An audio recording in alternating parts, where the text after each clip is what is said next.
다윗의 삶을 따라가 보는 시편 강해 오늘 11번째 시간입니다. 오늘은 시편 36편 1절로 12절입니다. 오늘 본문의 표제가 이렇게 붙어 있네요. 다윗의 여호와의 종 다윗의 시라고 붙어 있어요. 여호와의 종. 이 시편 150편 중에서 여호와의 종 다윗의 시 이렇게 표제가 붙어 있는 것은 딱 두 개밖에 없어요. 오늘 우리가 읽은 36편 그리고 18편이죠. 18편은 우리가 지난번에 한번 살펴봤습니다만 18편의 표제를 보면은 이렇게 돼 있어요. 여호와의 종 다윗이 인도자를 따라 부르는 노래. 요래 놓고 그 뒤에다가 설명을 덧붙여 놨어요. 뭐라고 설명을 덧붙였냐면 여호와께서 다윗을 그 모든 원수들의 손에서와 사울의 손에서 건져주신 날에 다윗이 이 노랫말로 여호와께 아뢰어 이르되. 그러니까 시편 18편은 언제 기록했냐면 다윗이 이스라엘의 통합 왕이 되던 때 그때 기록했다는 말이에요. 그러니까 다윗이 이스라엘의 통합 왕이 되었다는 것은 인생에 굉장히 큰 전환점을 이룬 때라는 거예요. 인생의 큰 한 마디를 만들어낸 때라는 것이죠. 그래서 이를 기념이라도 하듯 다윗의 생애를 쭉 기록해 놓고 있는 그 사무엘 하에 가보면은요, 앞에서 다윗의 생애를 쫙 열심히 설명하다가 느닷없이 사무엘하 22장에서 시편 18편의 노래를 삽입해 놨어요. 다윗의 일대기를 기록하다 중간에 시편 18편의 이야기 시를 딱 끼워 넣었다는 것이죠. 그러니까 다윗의 인생에 아주 큰 어마어마한 전환점을 이룬 그 사건을 기념해서 시를 기록해놨다 이렇게 말할 수가 있어요.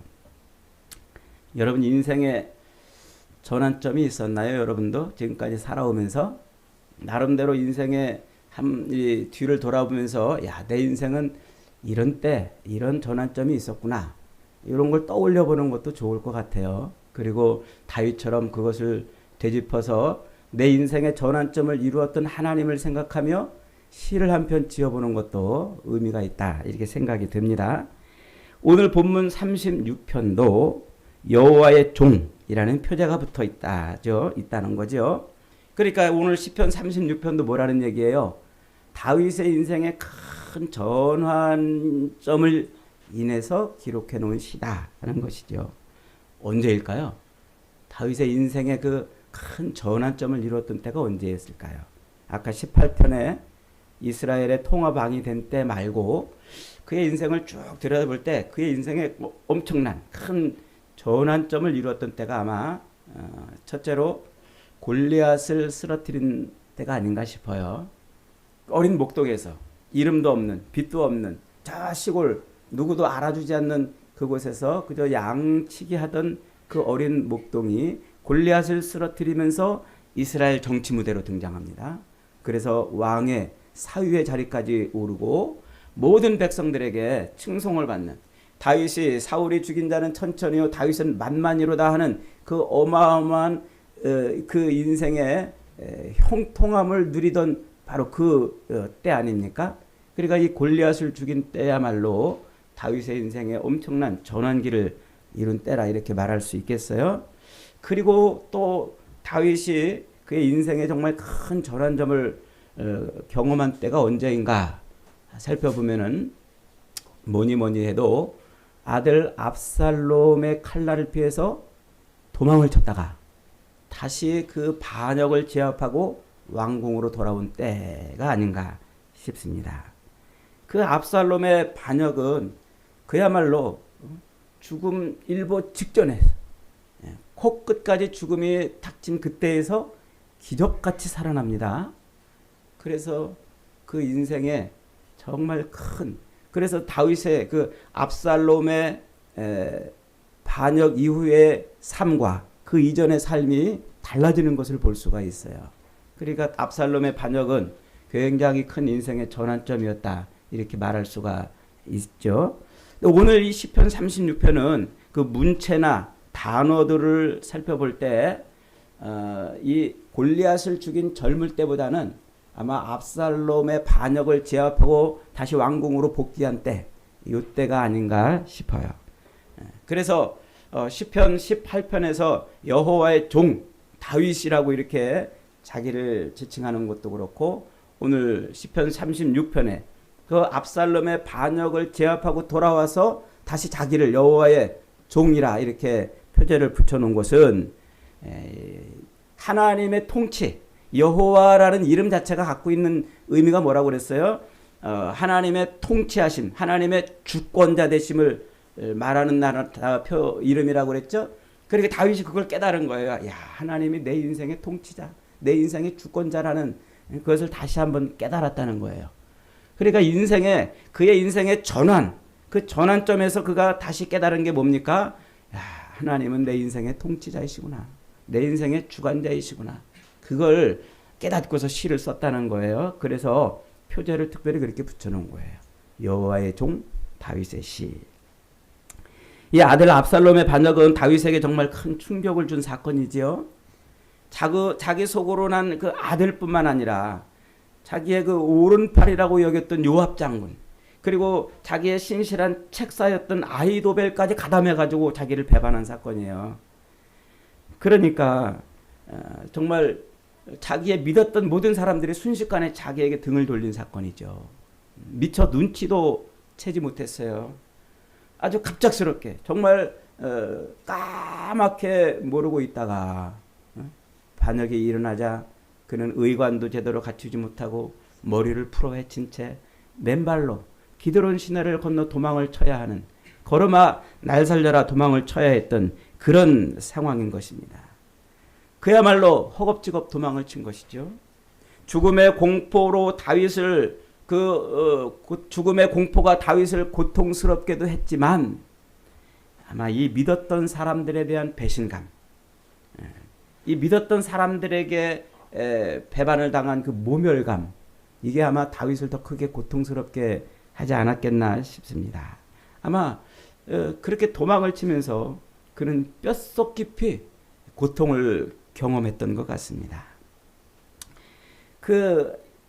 이 압살롬의 반역은 다윗에게 큰 어마어마한 여러 가지를 가르쳐 주는데, 이제 그 중에 하나가 뭐냐면 자기 편과 자기 아닌 편을 구분할 수 있게 된 거예요. 그동안은 모두가 다 자기 편인 줄 알았어요. 그런데 이 사건을 통해서 진짜 자기 편에 서 있는 자가 누군지를 안 것이죠. 그래서 오늘 본문에서 거침없이 그는 자기와 같은 편에 서 있지 않은 자들을 거침없이 뭐라고 표현합니까? 악한 자들, 악한 자들이라 이렇게 표현합니다. 1절을 한번 볼까요? 시작. 악인의 죄가 그의 마음속에 이르기를 그의 눈에는 하나님을 두려워하는 빛이 없다 하니, 이것을 조금 직역해 본다면 악인의 마음속에는 반역의 충동만 있어서 그의 눈빛에는 하나님을 두려워하는 기색이 조금도 안 보인다, 이런 뜻이에요. 그러니까 그 악인의 마음속에는 뭐만 있다고요? 반역하는 그런 충동만 있다는 것이죠. 이 압살롬과 더불어 반역에 가담한 자들은 하나님을 두려워하는 기색이 전혀 없다는 거예요. 그래도 그들이 그렇게 거침없이 반역을 가담한 이유가 뭐라고요? 하나님을 두려워하지 않기 때문에. 그러니까 자기에게 칼을 겨누고 반역을 하고 있는 그 모든 자들은 지금 하나님을 대적하는 자들이라고 이렇게까지 지금 표현하고 있는 겁니다.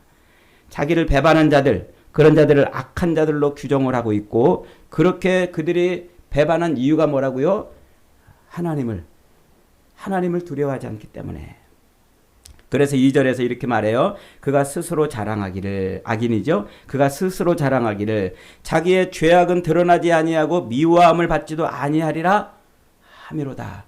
그러니까 그 악한 자들, 마음에 반역의 충동을 일으켜가지고 자기를 반역한 그 사람들은 그렇게 반역한 이유가 뭐라고요? 하나님을 두려워하지 않는데, 왜 하나님을 두려워하지 않았느냐면 자기의 죄악이 드러나지 않을 것 같고, 또 자기가 그로 말미암아 미워함을 받지도 아니하리라고 여겼다는 거예요.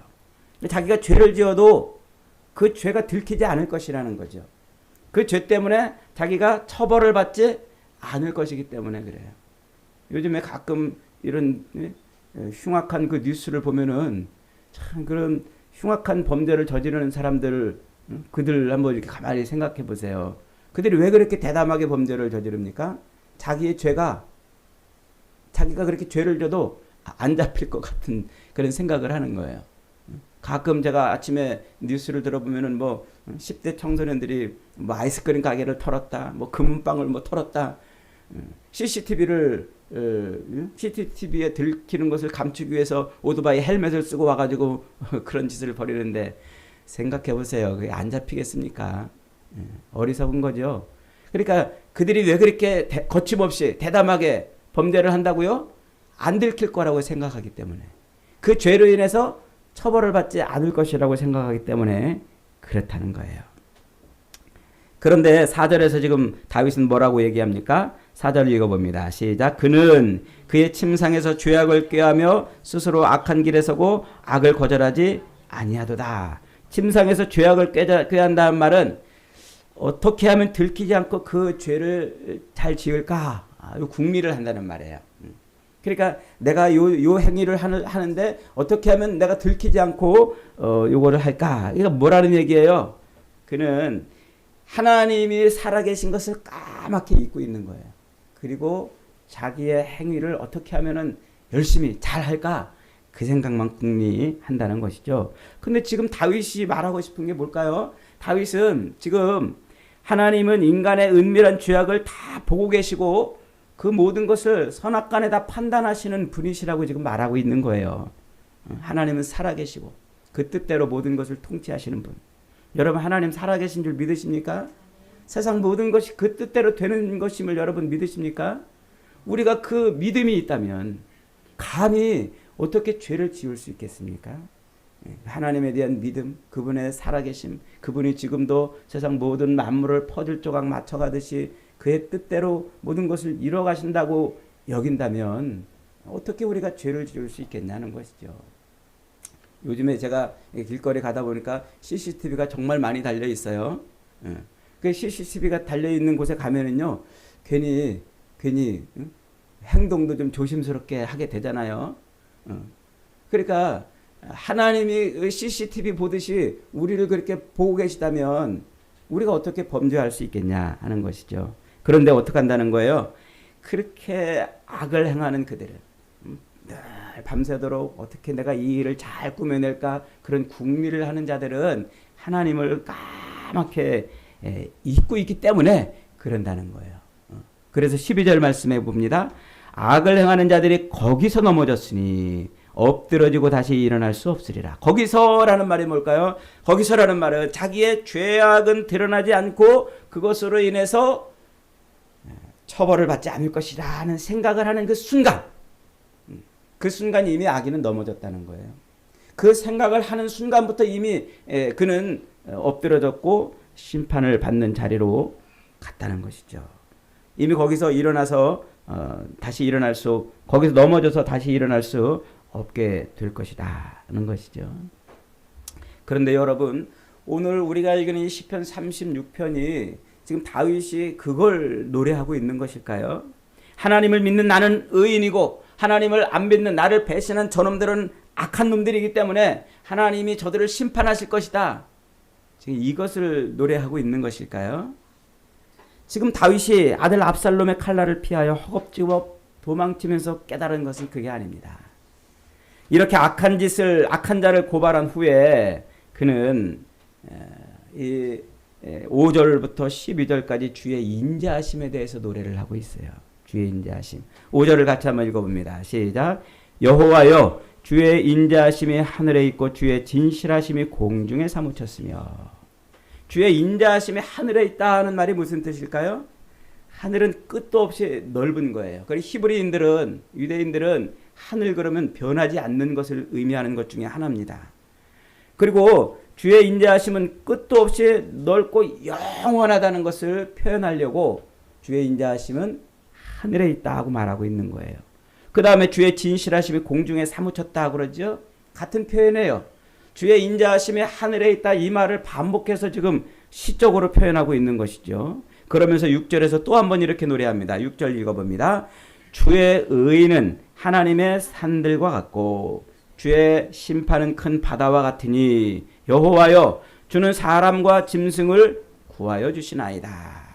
요 6절 전반절을 주의 의는 하나님의 산들과 같고 이렇게 번역을 해놨는데 조금 아쉬운 번역이긴 합니다만 요 표현은 무슨 표현이냐면 하나님의 그 신실하심, 그 신실하심이 변하지 않는다는 거예요.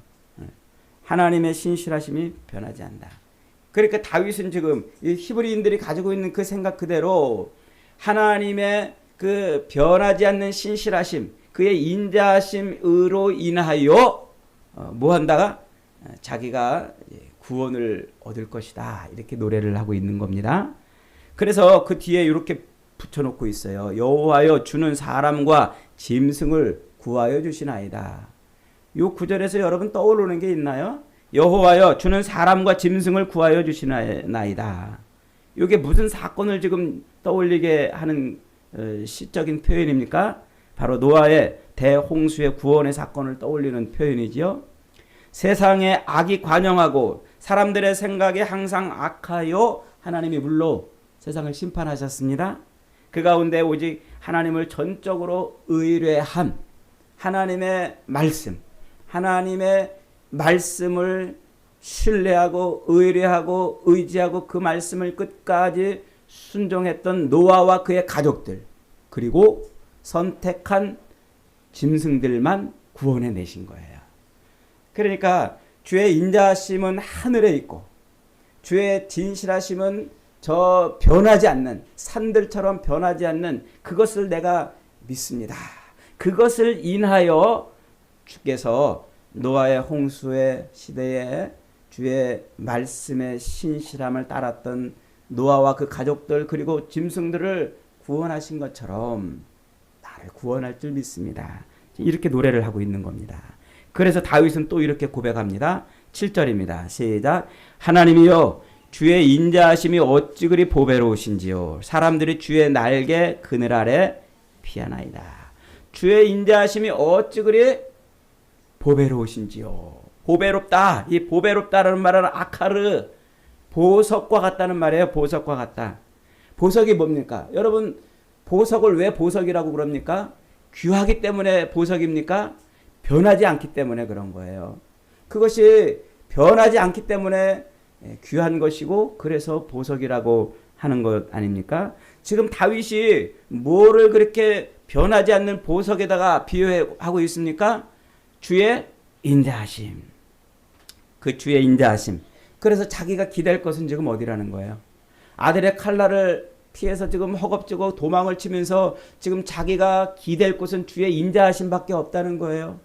그 인자하심, 그것이 마치 날개를 펴듯이 독수리가 날개를 펴서 자기 새끼를 품듯이 그렇게 주의 인자하심 아래 자기를 피한다 지금 말하고 있는 거죠.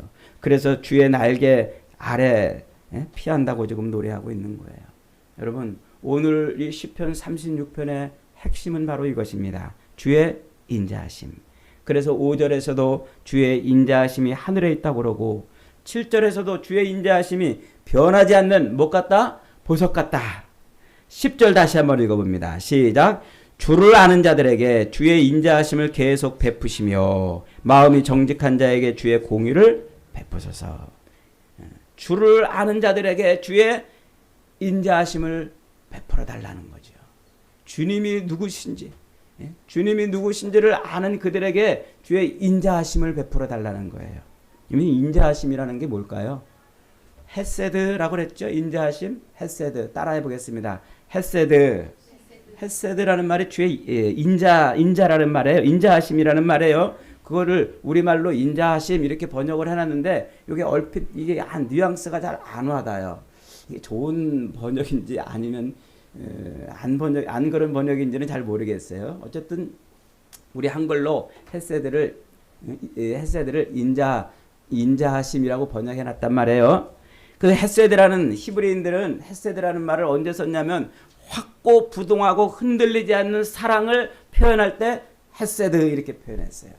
우리가 뭐 헬라어로 아가페 그러면 하나님의 신의 사랑을 표현한다. 또 뭐 필레오 그러면 친구 간의 사랑을 표현한다. 뭐 이런 것처럼 헤세드 그러면 뭐 한다고요?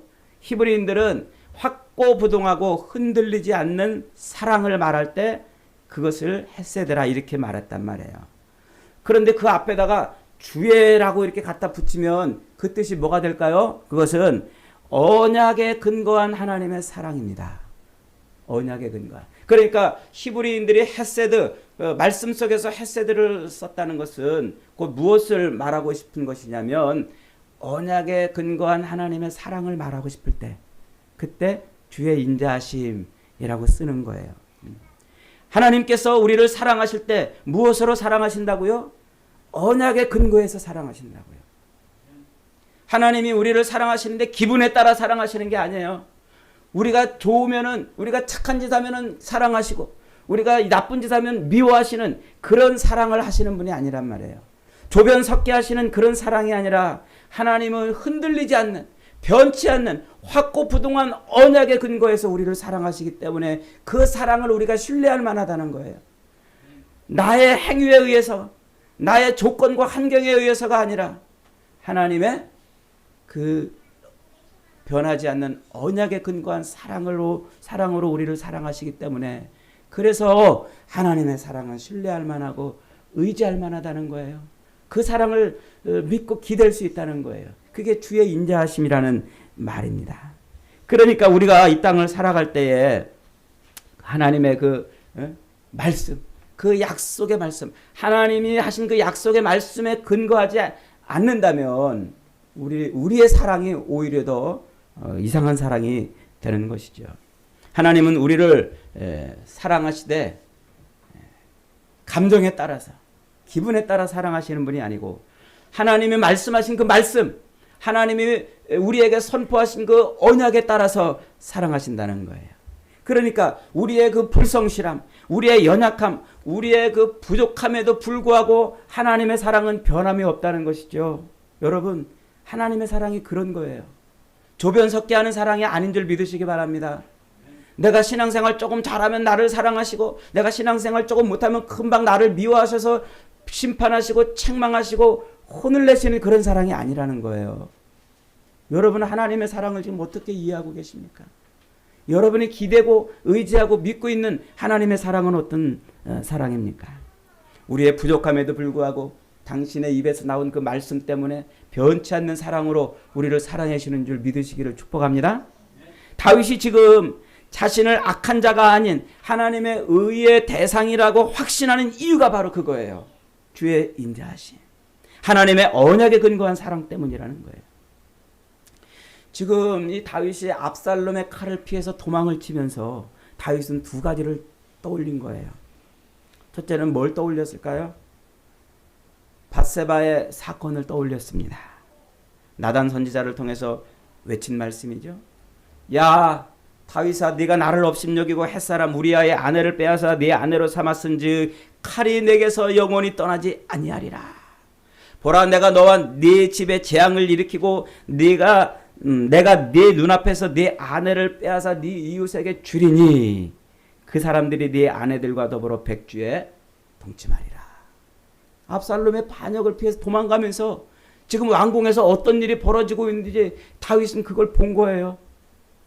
그러면서 떠올린 거예요. 야, 그 밧세바를 범했을 때 하나님이 그 말씀을 하셨지. 밧세바를 범했을 때 나단 선지자를 통해서 하나님이 그 약속의 말씀, 그 언약의 말씀, 내 집에 칼이 떠나지 않으리라는 말씀을 하셨었구나. 내 몸에서 난 내 자식이 나를 배반할 것이라는, 그리고 그 자식이 내 아내들을 백주에 동침하리라는 그 말씀, 그게 지금 내 눈앞에서 이루어지고 있구나. 다윗은 그걸 본 거예요. 압살롬의 반역이 그냥 반역이 아니라는 것을 아는 거죠.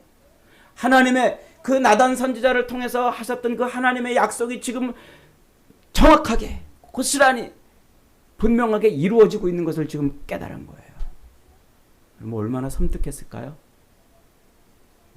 나단 선지자를 통해서 약속하신 외치신 그 하나님의 말씀이 지금 자기 눈앞에서 그대로 성취되고 있는 모습을 보면서 얼마나 그는 서늘함을 느꼈을까요? 성경은 그 나단 선지자의 이야기를 통해서 바세바 사건을 그는 수없이 회개했다고 그렇게 기록하고 있지 않습니까? 그러니 밤마다 눈물로 요를 적시며 침상을 띄우면서 회개하지 않을 수 없었을 거예요. 왜요? 자기 눈앞에서 지금 뭐가 이루어지고 있는 걸 본 거니까요. 하나님의 그 약속의 말씀이 그대로 이루어지고 있는 것을 봤으니까 말이죠. 그러니까 이 하나님의 입에서 나온 그 말씀이 얼마나 어마어마하고 무서운가를 그는 지금 깨달은 거예요. 두 번째로는 그에 앞서 있었던 사무엘하 7장의 말씀도 떠올렸을 겁니다. 무슨 말씀입니까? 그가 하나님의 성전을 짓고 싶다 이렇게 생각을 말했을 때 나단 선지자를 통해서 하나님은 사무엘하 7장에서 그런 놀라운 말씀을 선포하시죠. 내가 너로 목장 곧 양을 따르는데 데려다가 내 백성 이스라엘의 주권자로 삼고 내가 너와 함께 있어 내 모든 원수를 내 앞에서 멸하고 내 이름을 위대하게 만들어 주리라. 너를 모든 원수에게서 벗어나 편히 쉬게 하리라. 내 몸에서 날 내 씨를 내 뒤에 세워 그의 나라를 견고하게 하리라. 그는 내 이름을 위하여 집을 건축할 것이요 나는 그의 나라 왕위를 영원히 견고하게 하리라. 그러니까 그는 밧세바 사건을 인해서 하나님이 말씀하신 그 말씀이 고스란히 이루어지는 그것도 체험하면서 그 하나님의 말씀의 그 엄중함을 느끼면서 동시에 뭘 또 생각해냈다고요? 그에 앞서 성전을 짓고자 하는 마음을 품었을 때 나단 선지자를 통해서 내가 너에게 이런 약속을 준다 하면서 하나님이 말씀하신 그 약속의 말씀. 그게 뭐예요? 그 약속이 그것이 바로 내가 너와 함께 할 것이고 영원히 너의 앞에 내 이름을 존귀하게 할 것이라는 것이죠.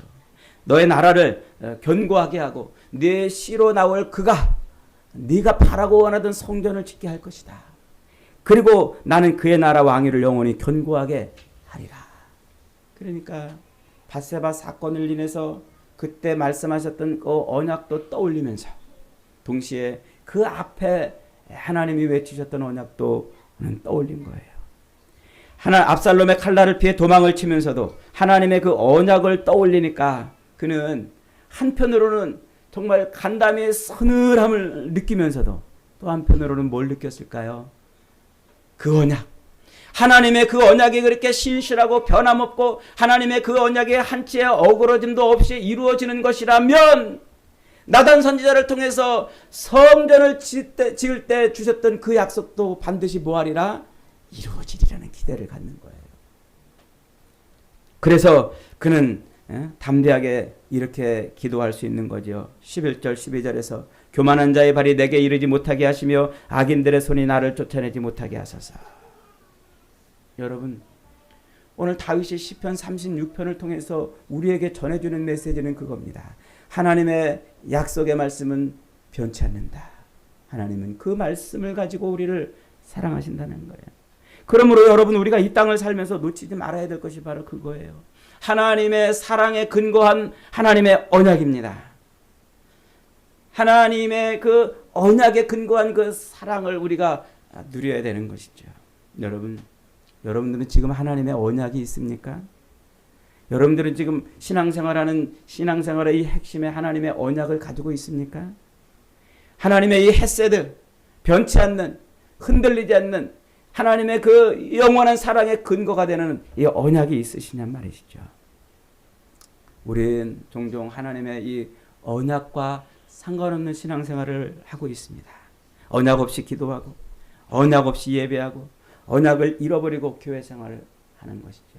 여러분 우상 종교와 이방 종교와 이 기독교의 가장 큰 차이가 뭡니까? 그게 바로 하나님의 약속이 있느냐 없느냐 그것입니다. 우상 종교는요 신의 약속이 없어요. 그저 그냥 내가 신 앞에서 지성이면 감천으로 나의 행위에 따라서 사랑을 받기도 하고 내가 나쁜 짓 하면 심판을 받기도 하는, 내가 잘하면 복 받는, 그게 우상 종교입니다. 그러나 기독교는 뭐예요? 언약에 근거한 변치 않는 그 사랑으로 우리를 사랑하시는 하나님의 사랑을 누리는 것이 바로 기독교입니다. 하나님의 언약을 잃어버리면요 우리는 우상 종교랑 다를 바 없어요. 하나님의 그 약속의 말씀, 우리에게 하신 그 약속의 말씀이 무엇인지 그것을 놓쳐버리고 그것을 내동댕이 치고 신앙생활하면요, 우리는 우상 신앙생활하는 거랑 별반 다를 것이 없다는 말이죠. 다윗은 그걸 알았어요. 야, 세상엔 딱 두 종류의 사람밖에 없구나. 하나님의 그 언약을 붙들고 하나님을 경외하고 하나님을 사랑하는 사람이 있는가 하면, 하나님의 그 언약을 버리고서 자기의 의를 의지하고 사는 사람, 그 두 종류의 사람밖에 없다는 것을 아는 겁니다. 하나님의 언약을 붙들고 사는 자와 자기의 의를 붙들고 사는 자, 그게 세상 수많은 사람들이 버글버글 살아도 딱 두 종류의 사람인 거예요. 자기 그늘에 피하는 자와 하나님의 날개 아래 피하는 자. 자기 그늘로 피하는 자를 어리석은 자라고 하고 교만한 자라고 하지 않습니까? 악한 인생이라고 하지요. 하나님의 날개 아래 피하고 하나님의 그 언약을 붙들고 있는 자를 하나님의 백성이라고 그러는 거예요. 하나님의 언약. 그가 겸손한 자이고 그가 의인이고. 여러분 지금 하나님의 약속의 말씀을 붙들고 있습니까? 오늘 우리가 붙들고 있는 성경이 약속의 말씀 아닙니까? 예수 그리스도를 이 땅에 보내주시겠다는 그 구약의 약속의 말씀이 그리스도의 십자가 사건을 통해서 온전히 성취가 되고, 그 성취된 그리스도를 통해서 우리에게 한량없는 은혜와 복을 주시고, 그리고 우리에게 또 뭐라고 약속을 하셨어요? 내가 다시 오리라. 내가 다시 오리라. 그래서 오늘 우리가 성경을 붙들고 사는 것은 하나님의 언약을 붙들고 사는 거예요. 이 성경에서 우리가 그래서 놓치지 말아야 될 것은 하나님의 약속이에요. 하나님의 언약의 말씀. 여러분, 기독교 신앙생활은요, 내가 바라고 원하는 것을 얻으려고 신앙생활하는 것이 아니에요. 나를 위해서 하는 것이 아니고, 내 기분을 좋게 하고 내 귀를 즐겁게 하고 지금 내 삶을 어떻게 바꿔보고 내 삶에서 좋은 일이 생기기만을 원해서 하는 것이 기독교 신앙생활이 아니에요. 종종 우리는 이 말씀을, 성경 말씀을 내동댕이 치고 살잖아요. 신앙생활을 그렇게 하는 거예요. 아니, 성경 말씀을 내동댕이 치는 정도가 아니고 이것을 내 귀에 즐겁게, 내 마음에 합한, 내가 마음에 위로받기 위한 그런 말씀들만 찾아서 우리가 신앙생활하고 성경을 읽어도 공부를 해도 그렇게 하고 있다는 거예요. 요즘에 여러분, 요즘에 그 유튜브가 홍수 시대잖아요. 제가 우리 이 교우들한테 참 좀 안타까운 것 중에 하나가, 제 설교가 유튜브에 올라가 있는데 열심히 안 듣는다는 게 좀 아쉬운 점이. 그러다가도 제가 너무 유튜브를 자꾸 보라 그러면 안 되겠다, 이런 생각이 들었어요. 왜냐하면 저도 유튜브에 보면은요, 설교들이 넘쳐나요. 어마어마하게 많아요. 그런데 어떤 설교들을 읽어보면요, 정말 너무나 위험한, 하나님의 언약과는 상관없이 그 우상과 이방 신앙인들이 자기 신을 섬기는 것 같은 그런 신앙을 부추기는 설교들이 너무나 많아요. 여러분, 그거 위험합니다. 그래서 저는 앞으로 유튜브 강조하지 않기로 했어요. 여러분, 유튜브 자꾸 보지 마세요. 그리고 뭐 유명한 사람들, 유명한 목사님들, 어떤 사람이 뭐 막 유튜브 이렇게 설교했다 그러면요, 좀 지양하세요. 그게 다 검증할 수 없는 것들이에요. 저도 유튜브에서 뭐 그냥 아무 책임지지 않는 그런 말을 막 이렇게 해놓을 수 있어요. 그리고 관심 끌어서 구독자 수 올려가지고 좀 그렇게 할 수 있어요. 두려운 겁니다. 하나님 앞에 설 때가 분명히 있어요. 요즘에 정말 하나님의 말씀이요, 얼마나 많이, 이 진짜 성경 66권에 하나님이 예언하시고 그리스도의 십자가를 통해서 완전히 성취하시고, 그리고 그 성취한 복을 이 땅에서 누리게 하시면서, 그러면서 다시 오실 주님을 바라보게 하는 이 언약의 말씀을 우리가 온전하게 이해하지 못하는 그런 신앙생활은요, 정말 위험해요. 우리 귀를 즐겁게 하는 말씀은 좋은 게 아니에요. 여러분, 그러려면은요, AI 요즘에 그 챗 GPT인가요? 챗 GPT 거기다가 이렇게 질문하면요, 다 설명해줘요. 얼마나 설명을 잘해주는지. 성경 궁금한 거 거기다가 탁 집어넣으면요. 여러분 즐겁게 하는 말 다 해줘요. 챗GPT. 제가 엊그저께 저희 아내하고 싸웠어요. 그래가지고 한동안 말을 안 하고 그러고 제가 AI에다가 물어봤어요. 아내하고 이렇게 해서 싸웠는데 어떻게 하면 좋을까? 그랬더니 답을 쫙 설명해줘요. 먼저 뭐를 하고 뭐를 이렇게 하면 얼마나 좋은지 몰라요. 그래서 그대로 할까 그러다가 자존심 때문에 안 했어요. 여러분 상처받았습니까? AI에다가 물어보세요. 성경 구절 근거해가지고 나 이런 말씀으로 위로받고 싶은데 나를 위로를 좀 해줘. 그러면요 다 해줘요. 제가 할 수 있는 것보다 더 여러분 정말 큰 위로받을 수 있을 거예요. 옛날에는요 상담가들도 별로 없었고 사람들이 이렇게 지적으로 누구나 이 지식에 접근할 수 있는 그런 통로들이 많지 않았잖아요. 그래서 옛날에는요 신방목회가 통했어요. 목사님한테 가서 위로받는 거예요. 목사님하고 상담하면 그런 게 다 해결이 됐어요. 그래서 지금은 이제 목사님하고 상담하는 신방목회는 이제 끝났어요. 여러분들이 AI 직접 다 거기다 넣어보세요. 이제 다 위로받을 수 있고요. 그 무슨 텔레비에 나오는 그 상담 전문가보다 더 아주 좋은 위로와 조언을 받을 수 있을 거예요. 그러나 여러분 그렇게 해서 받는다고 해서 이 말씀이 내 마음을 즐겁게 하고 나를 위로하는 말씀이라고 해서 이게 언약의 말씀이 아니에요.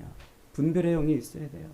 하나님의 이 진짜 이 언약의 말씀 그걸 우리가 놓치지 않아야 된다는 거예요.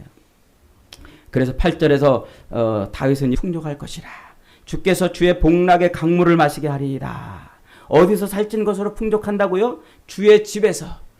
거기가 예루살렘이에요. 자기가 왕으로 통치하고 있던 곳이고 거기에 하나님의 성전을 세울 그런 마음을 품고 있던 바로 그 자리인 거죠. 자기 아들을 통해서 성전이 세워질 그곳을 다윗은 주의 집이라고 지금 보고 있는 거예요. 그래서 시편에는요 수많은 구절들에 다윗이 성전이라는 표현을 거침없이 해내고 있어요. 아직 성전이 지어지지도 않았는데 그런 표현을 왜 해내고 있는 것일까요? 그의 마음속에는 거기가 주의 집이고 거기가 주의 성전이기 때문에 그래요. 하나님의 언약의 말씀, 자기 아들을 통해서 성전을 짓게 해주시라는 그 약속의 말씀이 반드시 성취될 곳이기 때문에 그래서 그는 이런 고백을 하는 거예요. 주의 집에서 뭘 한다고요? 살찐 것으로 풍족할 것이다. 주께서 주의 복락의 강물을 마시게 하리라. 여러분 우리의 신앙생활의 근거는 주의 인자하심인 줄 믿으시기 바랍니다. 이 언약의 말씀이 있어야 돼요. 변하지 않는 그 언약의 근거에서 사랑하시는 그 하나님의 그 사랑, 바로 그 사랑을 오늘 우리가 기대하는 것 아니겠습니까? 내 귀를 즐겁게 하고 내 마음을 흡족해 하는 말은 아무 소용없어요. 다윗이 도망을 치다가 하나님 잘 믿으니까 저 원수들 나를 해방하고 나를 힘들게 하는 저 원수들을 무찔러 주세요. 그런 식의 기도가 아니라 하나님의 언약을 발견하고 그 언약 앞에서 하나님이 통치하시는구나. 그걸 깨달으니까 거기에 기대서 그 언약에 기대서 그 인자하심에 기대서 그 헤세드에 기대서 하나님을 지금 노래하고 있는 것이죠. 여러분 그러므로 우리가 신앙생활할 때 이 언약의 말씀에 집중해야 돼요. 생명의 말씀입니다. 이 말씀에 우리가 집중해서 하나님의 사랑을 찾아야 되는 거예요. 우리 소풍교회는요 큰 건물도 없어요. 여러분 보시기에 정말 보잘것없지 않습니까? 사람도 부족하고 다른 교회처럼 많은 프로그램이 있는 것도 아니고 또 봉사도 못하고 여러분 앞에 서 있는 저도 못나고 부족하고 배운 것 없고 외모도 얼마나 참 여러분 보기에 외모도 그렇게 더 이상 말 안 하겠습니다. 그렇잖아요. 그러나 우리 소풍교회는 신실한 하나님의 언약이 있는 줄 믿으시기 바랍니다. 하나님의 약속의 말씀, 이 생명의 말씀, 하나님의 그 언약의 말씀에서 조금 더 변치 않는 그 온전한 말씀을 찾아서 여러분들에게 먹이려고 새벽마다 매일같이 밤잠을 못 자가면서 제가 그 말씀으로 여러분을 공급하는 거예요. 여러분들에게 이렇게 세상 웃기는 예화 얼마든지 할 수 있어요. 세상에서 성공하는 사람들이 어떻게 살았노라고 하는 그 수많은 책들을 읽어서 얼마든지 여러분 요약해 드릴 수 있어요. 다른 사람들이 말하는 것처럼 어떻게 세상을 잘 살 수 있는지, 인간관계는 어떻게 하는 건지, 부부간의 십계명은 뭔지 얼마든지 여러분들에게 그런 거 갖다 해줄 수 있어요. 그 다 인터넷에 나오잖아요. 그거 와서 또 한마디 듣고 낄낄거리고 그거 가지고 위로받았다고 하면 그게 무슨 의미가 있어요. 생명의 말씀이 있어야 되는 줄 믿으시기 바랍니다. 살아계신 예수 그리스도를 통해서 우리에게 한량없이 부어주시는 그 놀라운 말씀, 그리고 다시 오마 약속하신 그 약속 가운데서 우리가 붙들고 있어야 될 그 신앙의 말씀이 무엇인지를 이걸 찾고 이걸 붙들고 주님 오실 때까지 믿음으로 싸워내는 것, 그게 신앙생활이에요. 우리 소풍교회는 그게 있는 줄 믿으시기 바랍니다. 비록 부족하고 연약하고 작고 흠이 많지만 이것이 있다면 흔들리지 않는 믿음으로 살 수 있는 겁니다. 사랑하는 여러분, 숱한 고난과 인생의 고비 속에서도 다윗이 절망하지 않고 좌절할 수 있었던 이유는 바로 변하지 않는 하나님의 사랑을 발견했던 것이기 때문입니다. 자기를 향한 그 하나님의 그 언약의 말씀이 신실하게 이루어지는 것을 그는 압살롬의 반역을 통해서 체험을 했고, 그러면서 그 언약의 놀라움을 깨달았던 겁니다. 여러분, 다윗이 그러했다면 오늘 하나님의 말씀을 붙들고 사는 저와 여러분은 하나님께서 어떻게 하시겠습니까? 저와 여러분을 내버려 두지 않으실 줄 믿으시기 바랍니다. 예수님께서도 제자들에게 이렇게 말씀하셨어요. 내가 아버지의 계명을 지켜 그의 사랑 안에 거하는 것 같이 너희도 내 계명을 지키면, 내 약속의 말씀을 지키면 내 사랑 안에 거하리라 말씀하셨어요. 내가 이것을 너희에게 이름은 내 기쁨이 너희 안에 있어 너희 기쁨을 충만하게 하려 함이라. 여러분, 오늘도 생명의 말씀에 우리의 마음을 모으시길 바랍니다. 살아계신 주님의 말씀을 날마다 묵상하고 이 말씀에 근거하여 우리를 사랑하시는 하나님의 사랑을 기대어 보십시다. 그러면 걸음아 날 살려라 도망을 치던 과정에서도 그 속에서 자기를 보호하실 하나님의 그 위대하신 손길을 보게 되는 것입니다. 오늘 우리의 삶을 위협하는 이 수많은 위험들 속에서 변하지 않는 사랑으로 우리를 지켜주시고 우리를 사랑해 주시는 그 언약에 근거한 하나님의 사랑을 인해서 저와 여러분의 삶이 하나님의 능력의 손을 체험하는 은혜가 있기를 주님의 이름으로 축복합니다. 아멘.